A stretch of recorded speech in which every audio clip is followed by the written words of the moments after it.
thank you for staying here. You know I'm not running for anything, and so I'm going to make sure that your moments with me are well spent. I'm going to talk to you about a crisis coming in this country that is not understood. At least I don't know of a single senator, U.S. senator from New England, Republican or Democrat, that is getting this right. They're destroying your staple of life. And it is happening. I am an expert, 58 years on this subject. And that is, flip the switch off right now, and what have you got in here? My microphone is dead, the lights are out, everything stops. And that is what's going to happen to you from the policies of the Obama administration and our federal government. You are going to freeze in the dark. And they don't get it.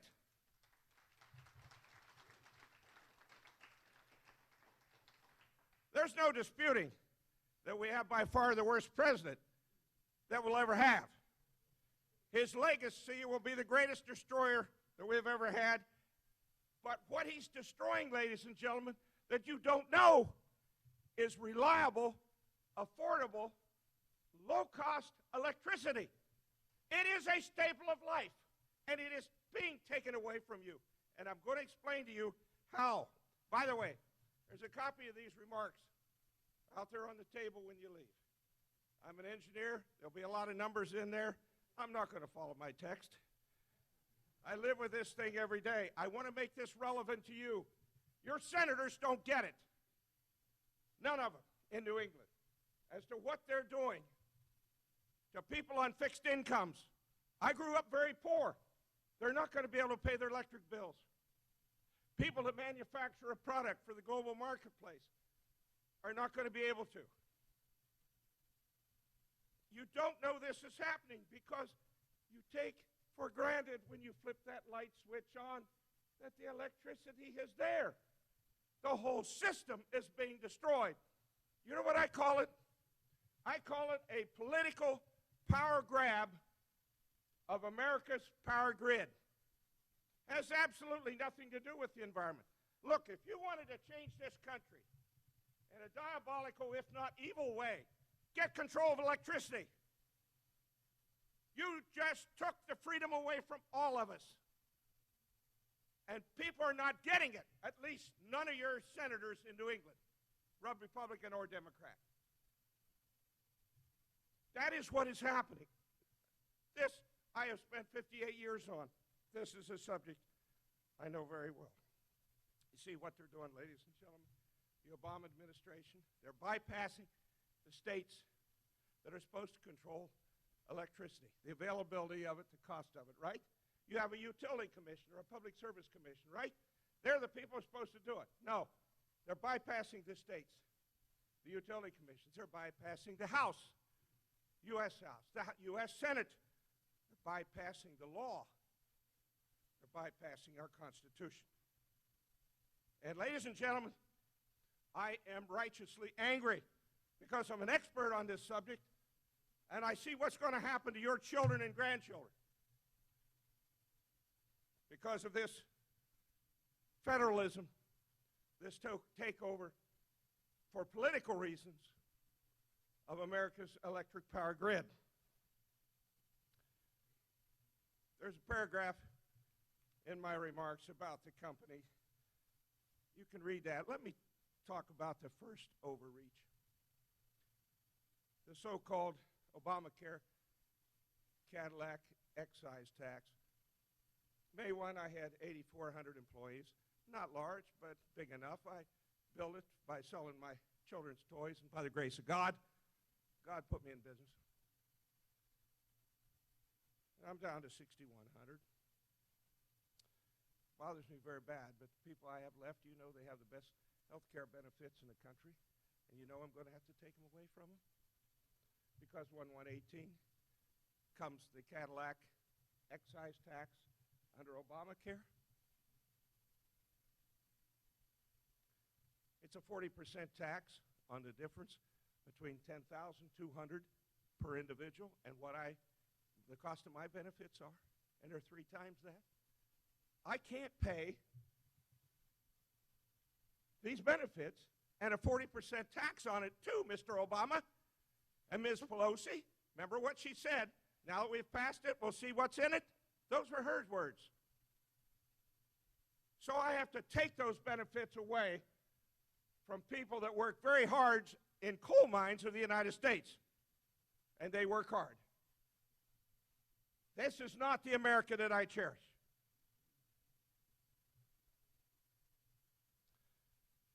It's almost impossible for me, particularly at my age, my wife, Brenda, will tell you, for me to sustain these jobs because of the regulatory rampage of our federal government. The coal mining jobs and markets in the eastern United States are now 50% gone. You say, okay, what's that mean to me? Coal-fired electricity, ladies and gentlemen, is 4 cents a kilowatt hour at the bus bar. The wind and solar electricity that your senators have bought into and Obama espouses is 22 cents a kilowatt hour. And you pay $24 a kilowatt hour out of your taxes to sustain it. If it weren't for your subsidy, wind and solar wouldn't even exist.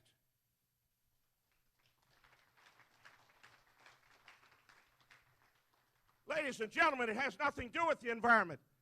It has to do with Obama paying back the people in California and New England that build these windmills and these solar panels that help get him elected.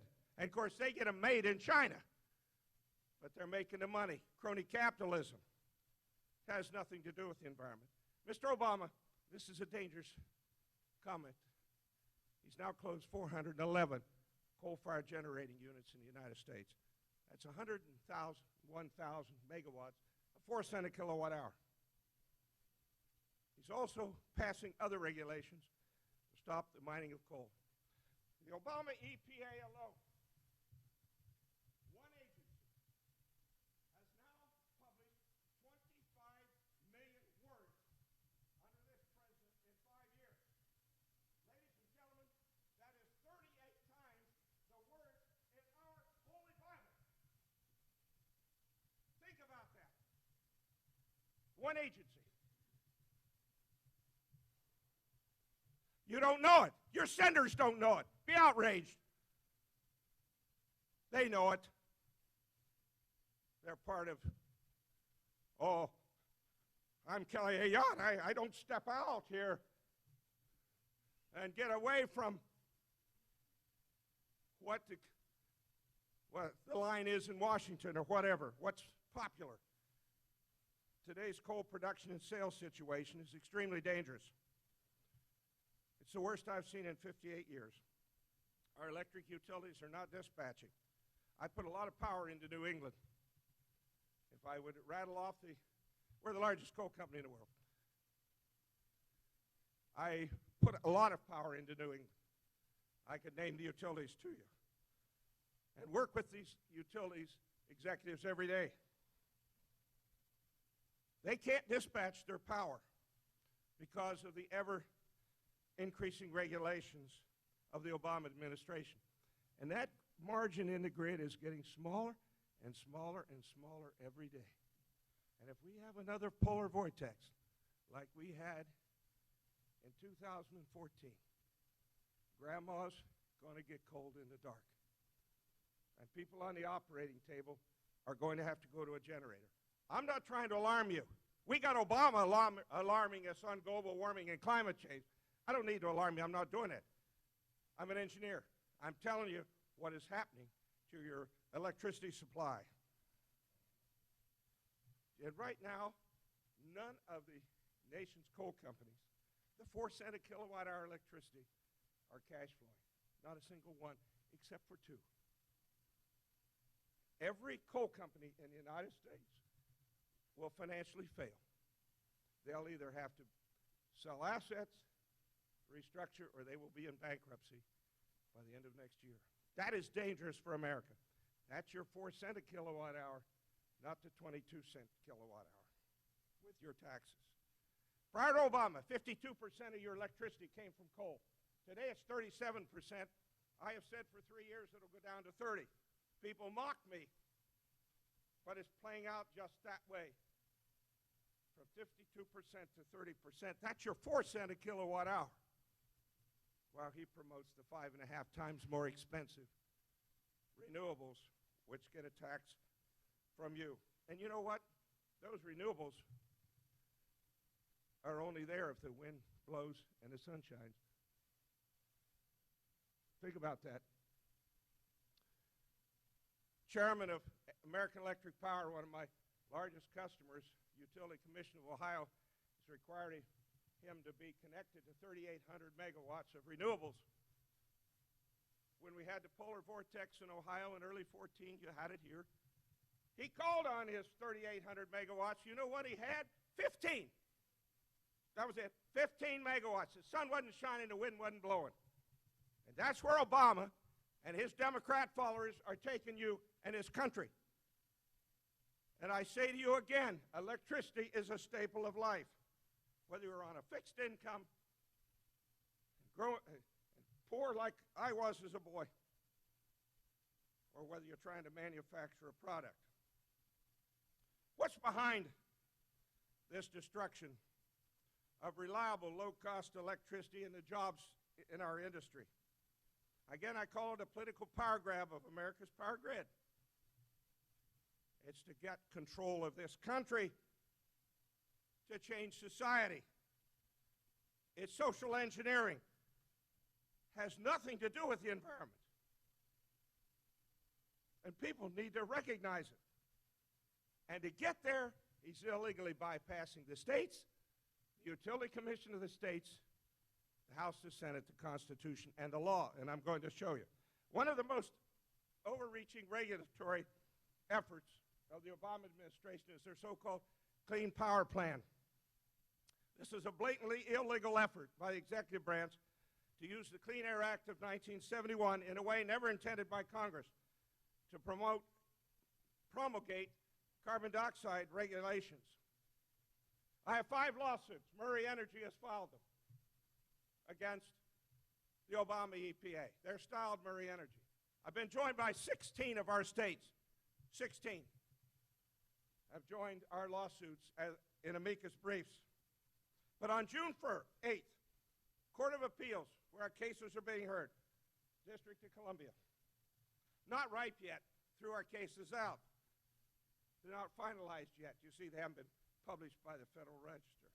Well, Obama is supposed to have been, and his bureaucrats, appointed bureaucrats, nobody elected in this government. They're supposed to have rolled this Clean Power Plan out years ago, months ago. But they haven't because they're gaming it. They're compressing the time frame to when they're going to publish it in the Federal Register so the utilities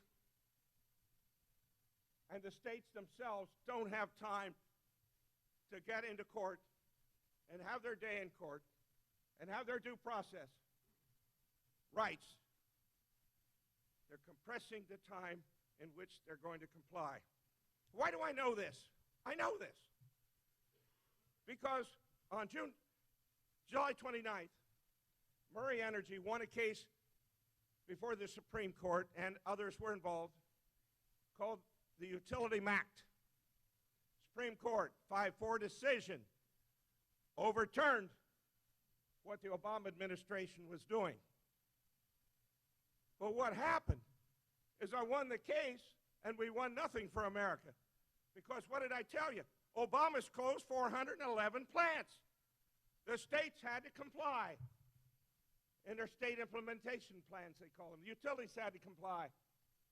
So I won the case and won nothing.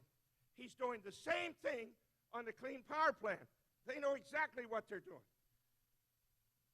And this is something that hasn't been said in this conference that troubles me very much.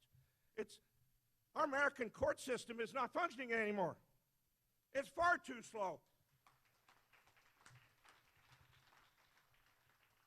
There's supposed to be checks and balances from the federal branch. There aren't any. And you see, the Obama administration knows this and uses this fact to the fullest. What a glorious mess we are getting into in this country. Again, we won the Utility Act on the basis that the Clean Air Act of '71 said you have to count the cost to the economy. You have to count job losses, what happens to the community. We won that case at the Supreme Court. One of my 5 cases against the Clean Power Plan is that very same argument. If the D.C. Court of Appeals follows the Supreme Court precedent, all of this global climate change stuff will be thrown out.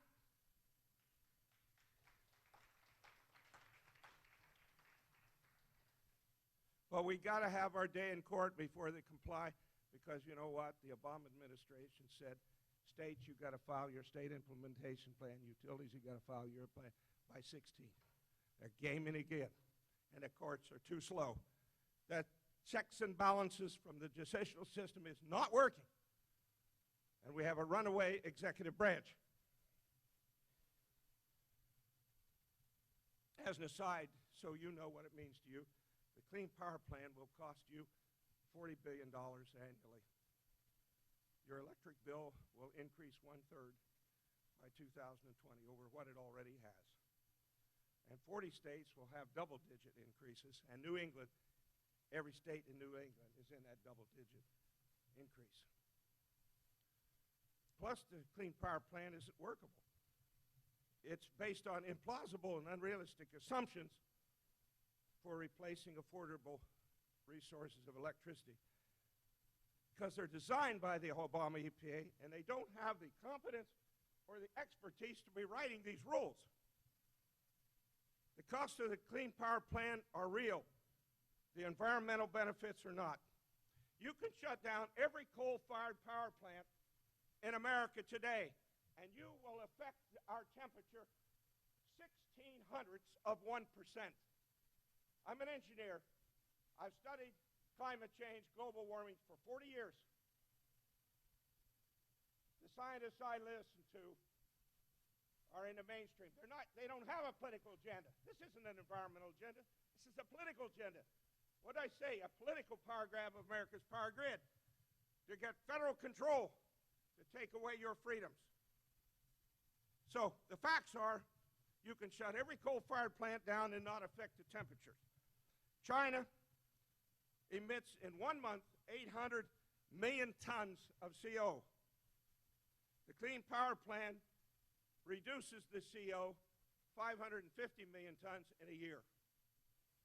800 million tons 1 month, 550 million tons in 1 year. Even if CO didn't do anything but help plants grow, and it wasn't bad for your health, which it isn't, it's insignificant. It's all political. But they're teaching it in the schools.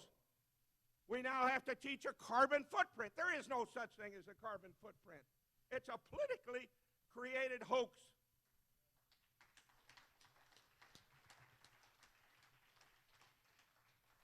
This alarmism contrived by our federal government is destroying your availability, your reliability, and the cost of your electricity. There are many other areas that they're trying to eliminate the use of coal. We typically mine 300 to 3,200 feet below the surface in my 17 mines, Utah to Pennsylvania, West Virginia, and a lot of places in between. They've now passed a rule called the Stream Protection Rule that if there's a dry ditch on the surface, we can no longer mine, even though we're down there 1,000 feet. Okay, that's, you know about the waters of the United States and how bad that is for your farmers. But the coal industry, and we don't have all the allies that the waters of the United States has. We have no allies, just our industry, unless I can get out to folks like you and say, folks, this is what it means to you. Your low-cost electricity is being destroyed. You're going to flip the light switch on, and it's not going to be there. So, with the Stream Protection Rule, if we mine below a dry ditch on the surface, and underground mining of coal is the most environmentally acceptable way to mine coal. You don't even know we're down there. But he's eliminating it. This government is so out of control. People ask me, I'm soon to be 76 years old, and I'm working 80-hour weeks, and the government's creating that job for me because I have got 6,100 employees that are depending on me, and I can't quit because I see the destruction.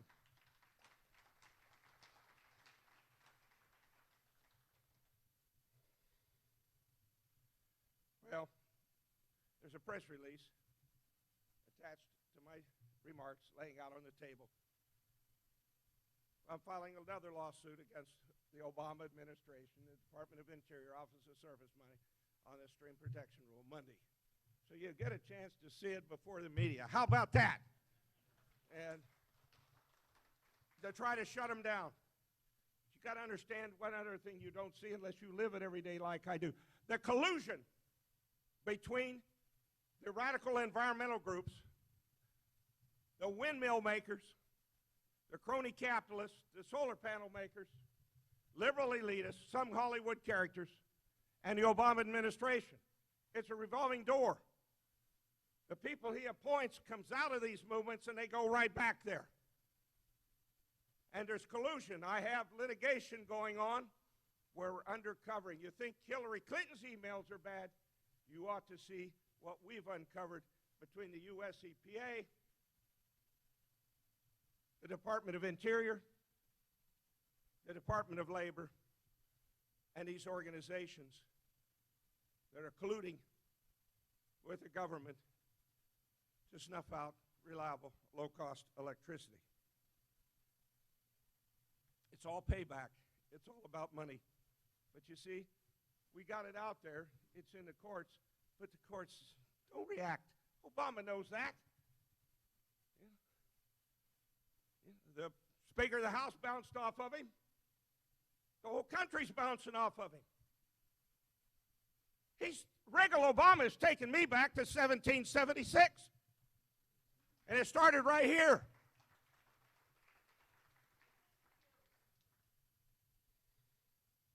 Well, I'll continue to aggressively fight back against this political paragraph of the paragraph. By the way, it's in here somewhere. I want you all to know I'm an expert. The earth has cooled for 19 years this month. My last speech said 11 months. Now it's 19 years, 18 years and 11. It's cool. Obama went to Alaska. You got this glacier melting. It's been melting since 1815. What he didn't tell you was the Antarctic ice cap is larger than it's ever been since they started measuring it in 1979. It has nothing to do with what you do every day or human activity. It's a natural phenomenon. It's sunspots. It's the tilt of the earth. So he's up there lying to you. Again, in front of this glacier. We can't have this for our children. What he's doing is destroying the most poverty-stricken people in America.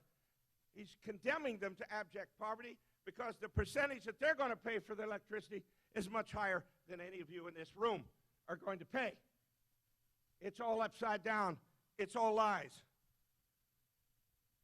Well, I'm going to fight back.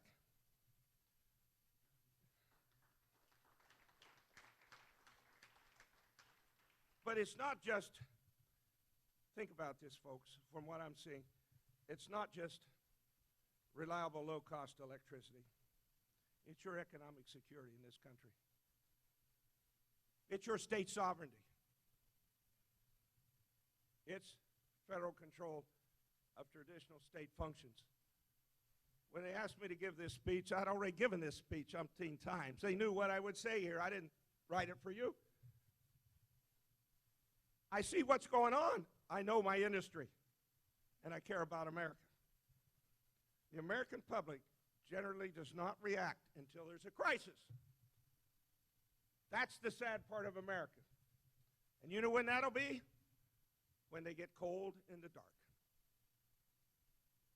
And the lights go out, the conference ends, microphone's dead, lights are out, no windows, let's go home. It's unfortunate that that's the way it'll probably be. But ladies and gentlemen, this is a human issue to me. You see, I know the names of many Americans whose jobs and family livelihoods are being destroyed as he appeases his radical environmentalist, liberal elitist, Hollywood character, and some unionist constituents. Who are these people? Ladies and gentlemen, they're my employees. They're my folks. They're my employees. I see their lives being destroyed. All they want to do is work in honor and dignity. And if they own anything, it's their homes. And when two of them in a coal mining community lose their homes, they've got no one to sell it to. That's all they own. If they own anything, it's that house. So these people that just want to work in honor and dignity go to the negative side of the ledger for the rest of their lives. And they just want to work. And this is not the America that I cherish. I'm not giving up, nor should you. We have the law. Unfortunately, we don't have the court system. We have the science. That I'm an expert on. We have the economics. That I know. And we have cold, hard energy facts. And we have the Constitution, if we can get the courts to uphold it.